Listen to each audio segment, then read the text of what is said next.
Existem histórias que não desaparecem por acaso.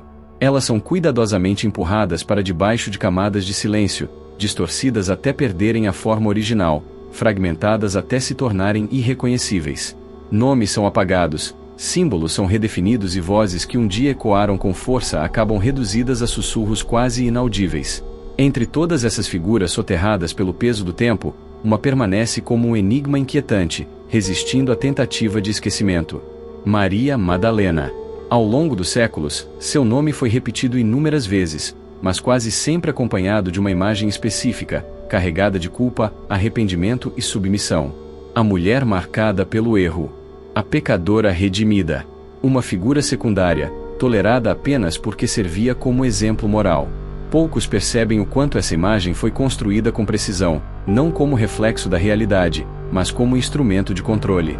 Quando escutamos o nome Maria Madalena, raramente somos convidados a enxergá-la como alguém dotada de autoridade espiritual, coragem ou liderança. A narrativa dominante não permite isso. Ela foi reduzida a um arquétipo conveniente, um símbolo de vergonha, moldado para ocupar um lugar específico dentro de uma estrutura que não admitia desvios.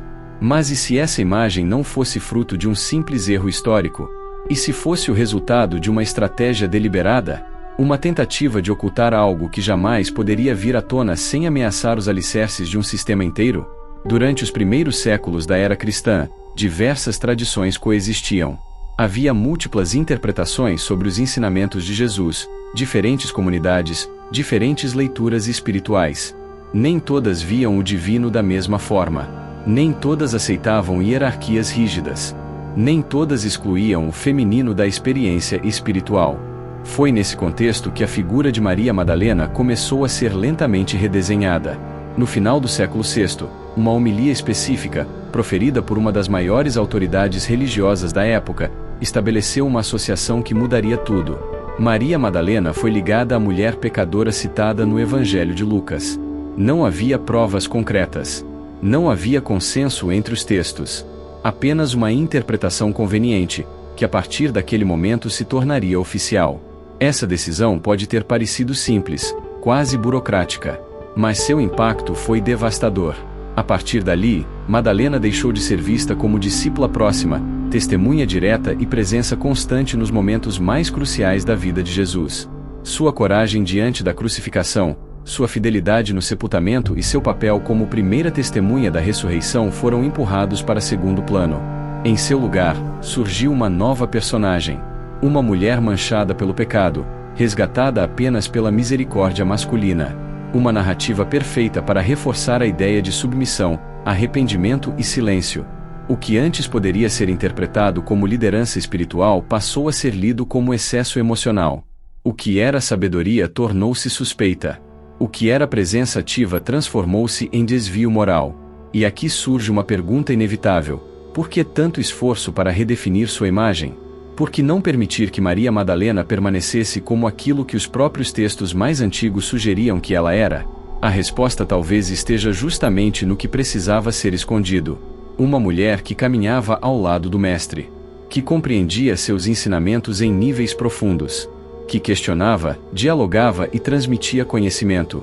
Uma mulher com voz, com autoridade espiritual e com acesso direto à experiência do sagrado.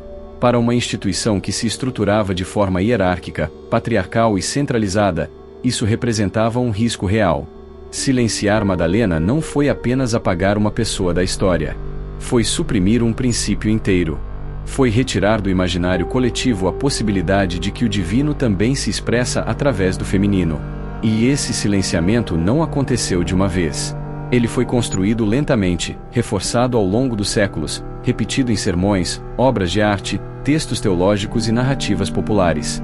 Cada repetição consolidava a imagem da pecadora arrependida e afastava ainda mais a verdadeira Madalena da consciência coletiva. Mas histórias enterradas nunca permanecem adormecidas para sempre.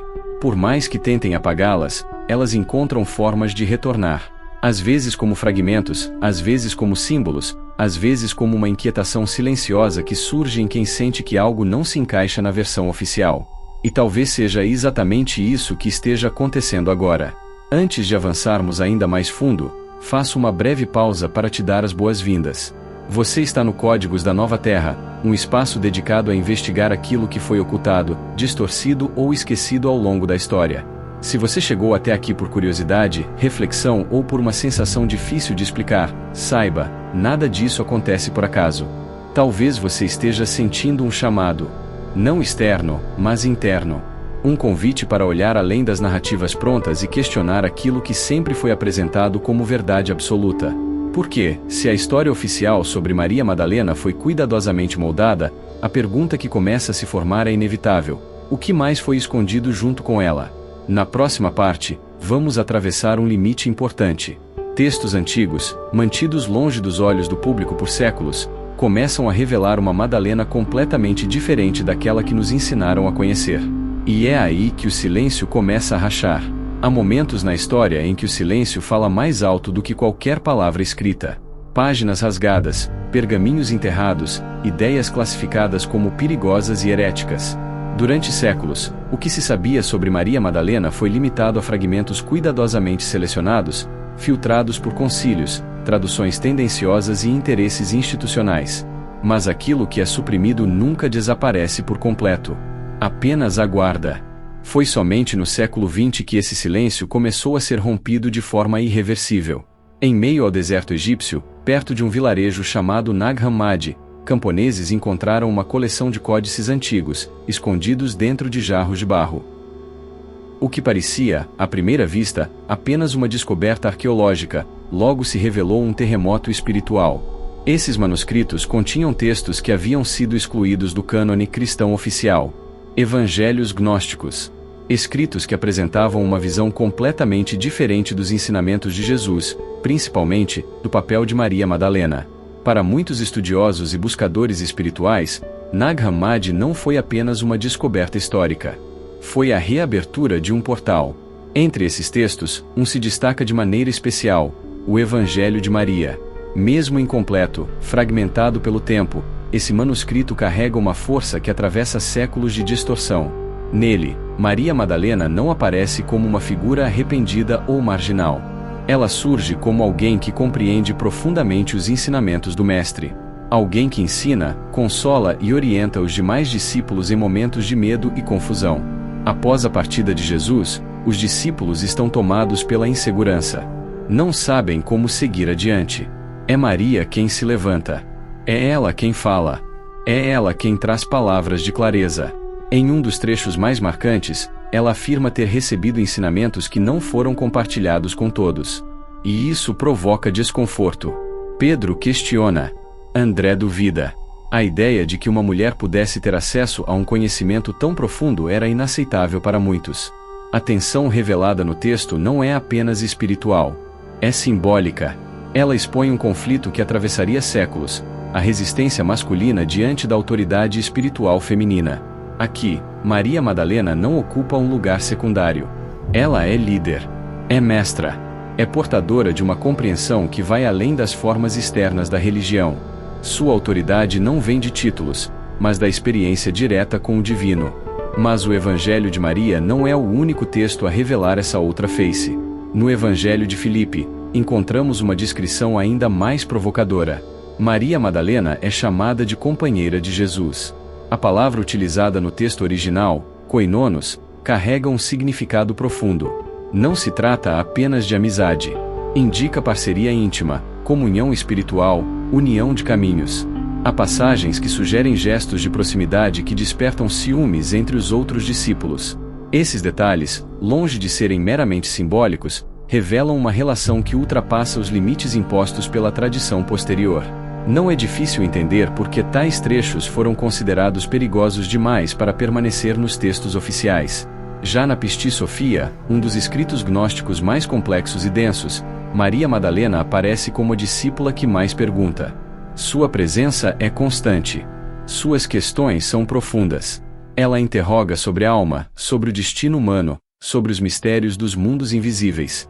Não são perguntas ingênuas. São questionamentos de alguém que já compreende muito, mas deseja ir além.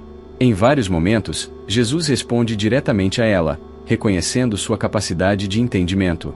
Em alguns trechos, ele chega a afirmar que Maria compreende mais do que os outros. Esse detalhe não é pequeno. Ele rompe completamente com a imagem da mulher submissa e silenciosa. Revela uma Madalena ativa, inteligente, espiritualmente avançada. E mesmo no Evangelho de Tomé, que não a menciona diretamente, encontramos uma mensagem que ecoa perfeitamente com seu papel nos textos gnósticos. A verdadeira compreensão espiritual não está nas instituições, mas no autoconhecimento. Não está na obediência cega, mas no despertar interior.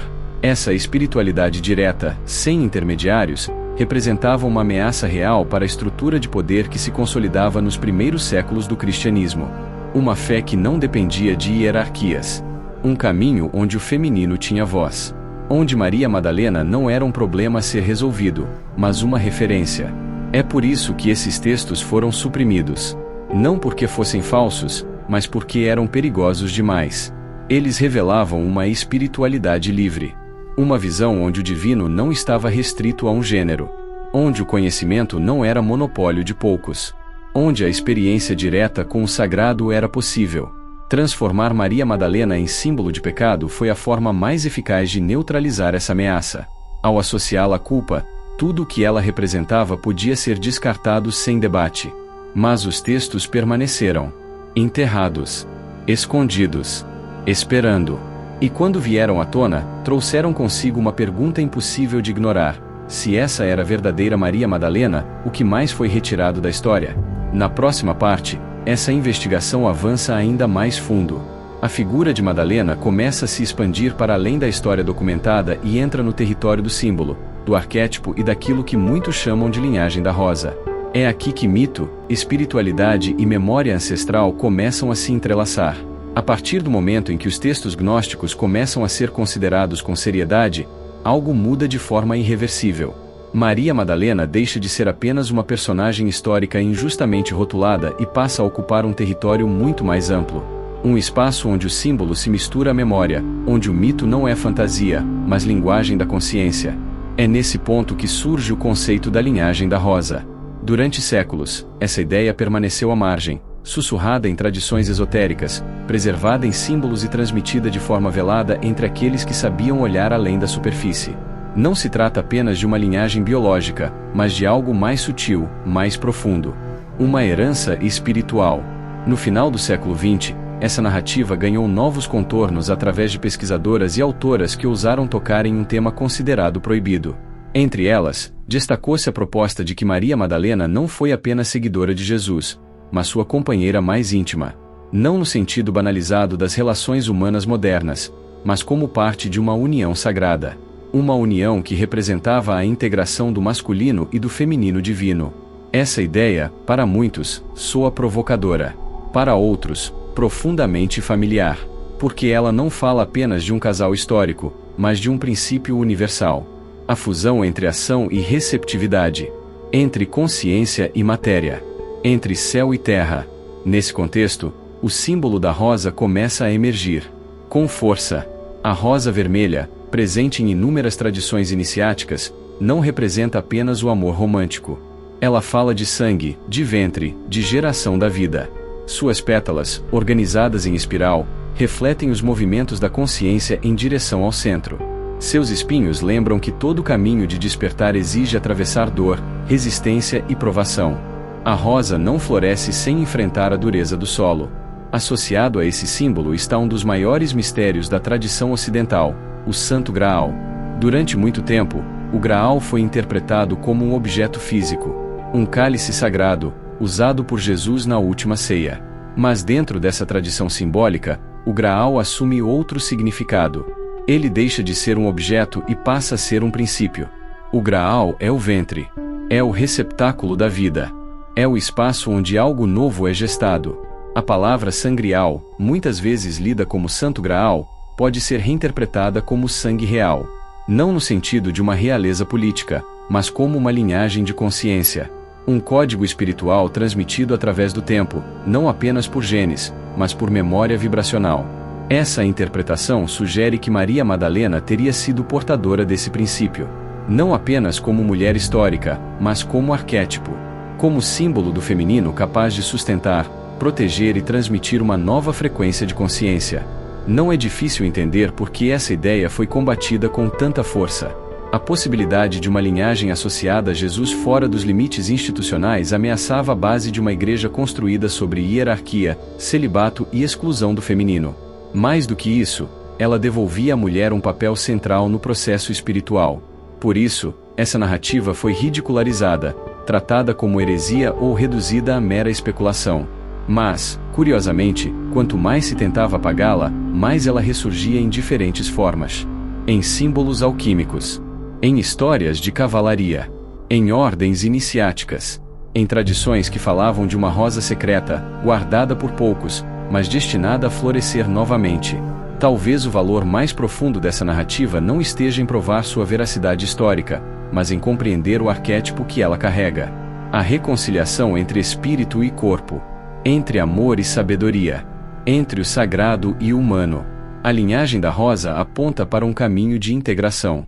Um convite para abandonar a separação imposta entre matéria e espírito.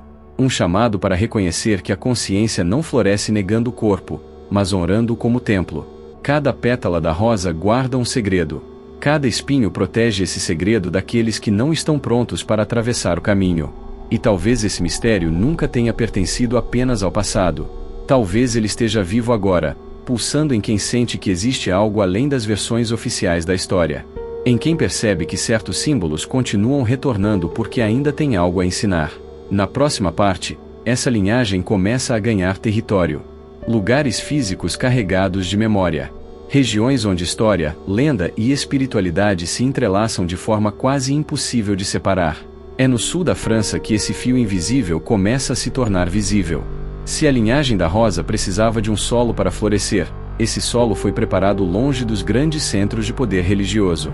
Não em Roma, não nos palácios episcopais, mas em regiões periféricas, onde antigas tradições ainda respiravam sob a superfície do cristianismo oficial. É no sul da França que essa história ganha contornos quase impossíveis de separar entre fato e mito. Segundo antigas tradições preservadas oralmente, Maria Madalena teria deixado o Oriente Médio após os eventos que marcaram o fim da vida de Jesus. Exilada, perseguida ou simplesmente em busca de refúgio, ela teria atravessado o mar Mediterrâneo e aportado na região da Provença. Independentemente da literalidade dessa narrativa, o que importa é o rastro simbólico que ela deixou. Ao longo dos séculos, o sul da França tornou-se um território singular. Mosteiros isolados, colinas silenciosas, grutas utilizadas para retiro espiritual. Lugares onde o feminino nunca foi completamente apagado da experiência religiosa. Igrejas dedicadas a Madalena surgiram ali com uma frequência que não se repete em outras regiões da Europa. Ela não era venerada como pecadora arrependida, mas como iniciada, como portadora de sabedoria, como aquela que conhecia os mistérios da transformação interior. Essa reverência não era aleatória.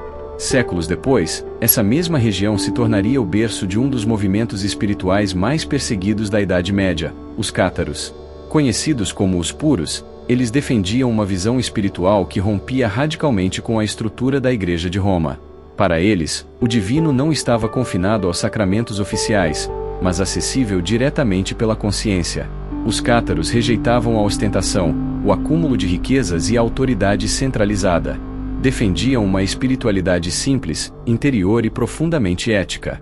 Mas talvez o ponto mais perturbador para a Igreja fosse outro: as mulheres ocupavam posições de liderança espiritual. Entre os cátaros, não havia uma divisão rígida entre o masculino e o feminino no acesso ao sagrado. As chamadas perfeitas ensinavam, orientavam e conduziam rituais com a mesma autoridade que os homens. Esse detalhe, por si só, já era suficiente para despertar suspeitas. Mas havia algo ainda mais profundo. Muitos estudiosos acreditam que os cátaros preservavam fragmentos de uma tradição mais antiga. Um cristianismo alternativo, onde o papel de Maria Madalena não havia sido distorcido. Onde o feminino era reconhecido como parte essencial da experiência espiritual. Não por acaso, a repressão foi brutal. No século XIII, a Cruzada Albigense foi lançada contra os cátaros com uma violência que chocou até mesmo os padrões da época. Cidades inteiras foram massacradas. Homens, mulheres e crianças mortos indiscriminadamente. O objetivo não era apenas eliminar um grupo religioso, mas apagar completamente sua memória. Junto com os cátaros, desapareciam também seus livros, seus rituais e seus ensinamentos. Mais uma vez, o fogo era usado para silenciar o que não podia ser controlado. E, curiosamente, após a destruição desse movimento, o culto a Maria Madalena foi progressivamente esvaziado de seu conteúdo iniciático. Ela permaneceu como santa, mas desprovida de poder simbólico. Sua imagem foi domesticada, suavizada, esvaziada de qualquer potencial transformador. O sul da França, no entanto, nunca esqueceu completamente. Grutas atribuídas a Madalena tornaram-se locais de peregrinação silenciosa. Não oficial, não institucional. Pessoas iam até lá não para pedir perdão, mas para buscar clareza, cura, reconexão. A própria paisagem parece carregar essa memória. Montanhas que lembram corpos adormecidos. Rios que serpenteiam como veias. Uma geografia que fala ao inconsciente. Para quem observa com atenção, esses lugares não contam apenas uma história externa. Eles ativam algo interno. Porque o feminino oculto não é apenas uma figura histórica ou um movimento religioso extinto. Ele é um princípio psíquico, uma dimensão da consciência que foi reprimida tanto coletivamente quanto individualmente. E talvez seja por isso que essas histórias continuam retornando. Elas não pedem apenas reconhecimento histórico. Pedem integração. Na próxima parte, essa investigação se desloca do território externo para o interno. Do mapa geográfico para o mapa da psique. O feminino sagrado deixa de ser apenas um elemento do passado e passa a ser reconhecido como um arquétipo vivo, atuante em cada ser humano. É aí que a história deixa de ser apenas história. Depois de atravessar textos antigos, símbolos esquecidos e territórios marcados pela repressão, algo se torna inevitável. Essa história não pertence apenas ao passado. Ela continua viva porque toca uma dimensão profunda da experiência humana. Maria Madalena deixa de ser apenas uma mulher histórica ou um símbolo religioso e passa a ocupar o lugar de arquétipo. Um arquétipo não é uma ideia abstrata. É uma força psíquica.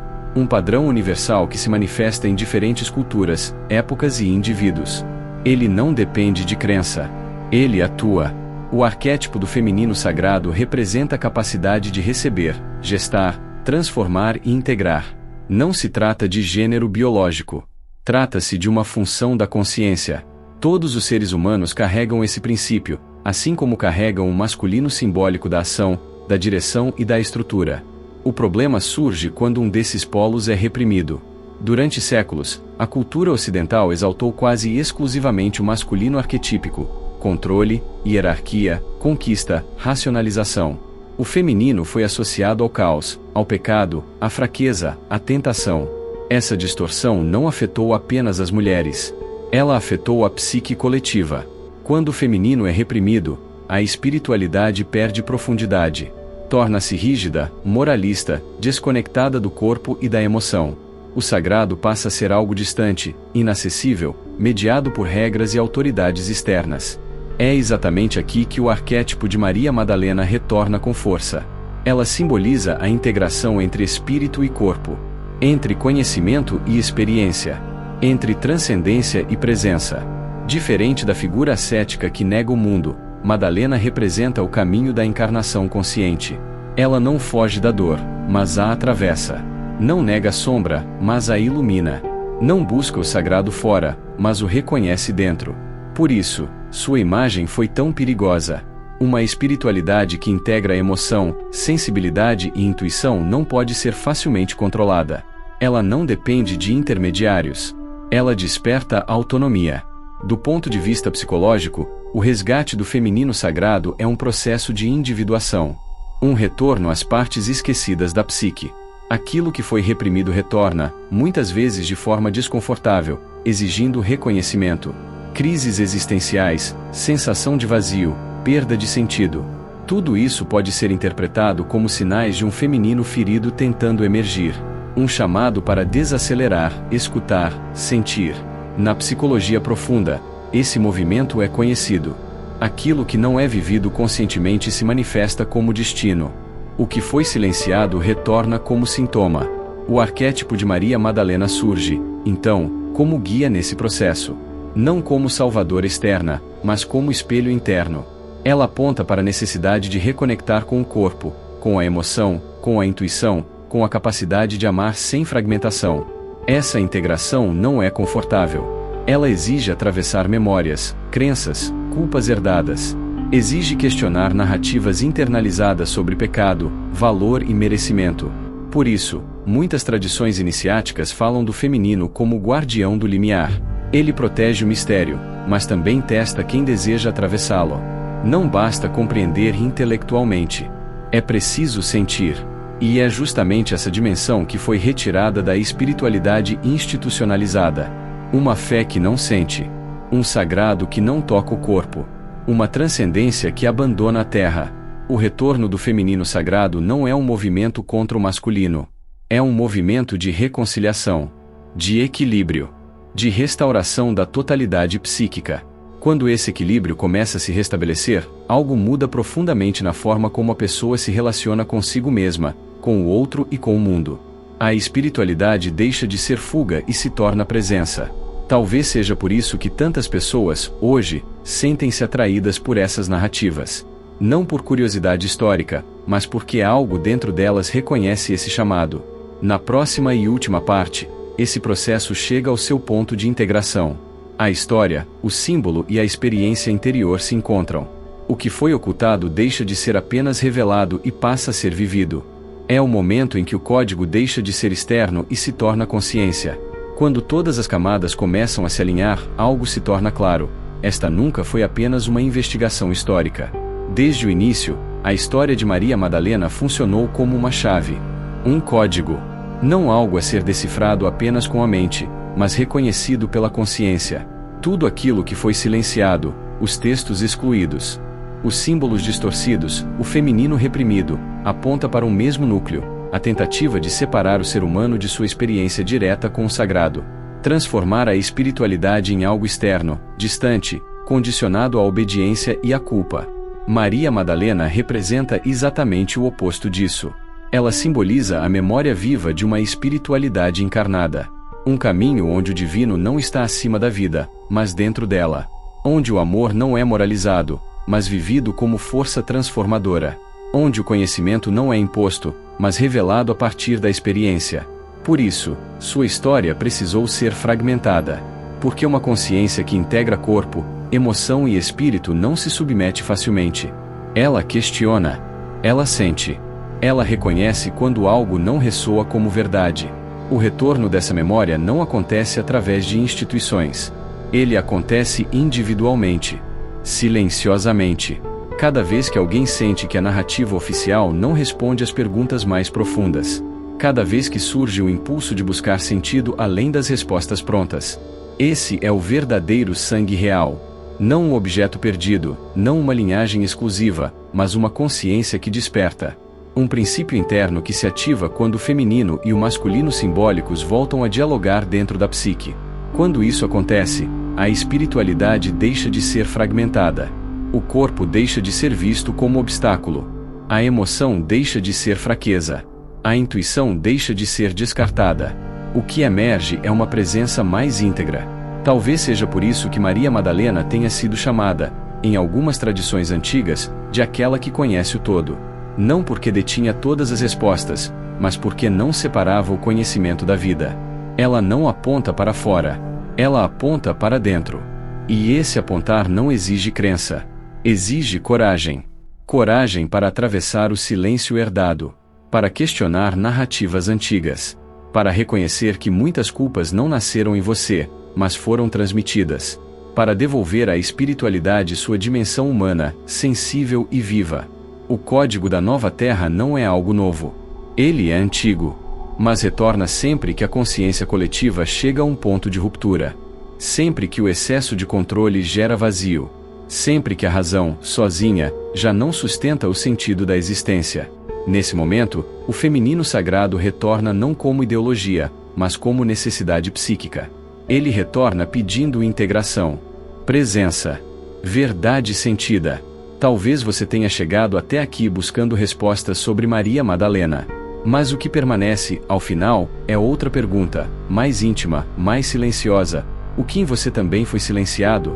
Porque aquilo que foi ocultado na história costuma refletir aquilo que foi reprimido dentro de cada um de nós. E quando essa memória começa a despertar, Não há retorno possível às antigas formas. Há apenas um convite: viver com mais inteireza. Amar com mais consciência. Reconhecer o sagrado não como algo distante, mas como algo que pulsa no centro da experiência humana. Se esta narrativa tocou algo em você, não a trate apenas como informação. Trate-a como espelho. O código não precisa ser acreditado. Ele precisa ser lembrado.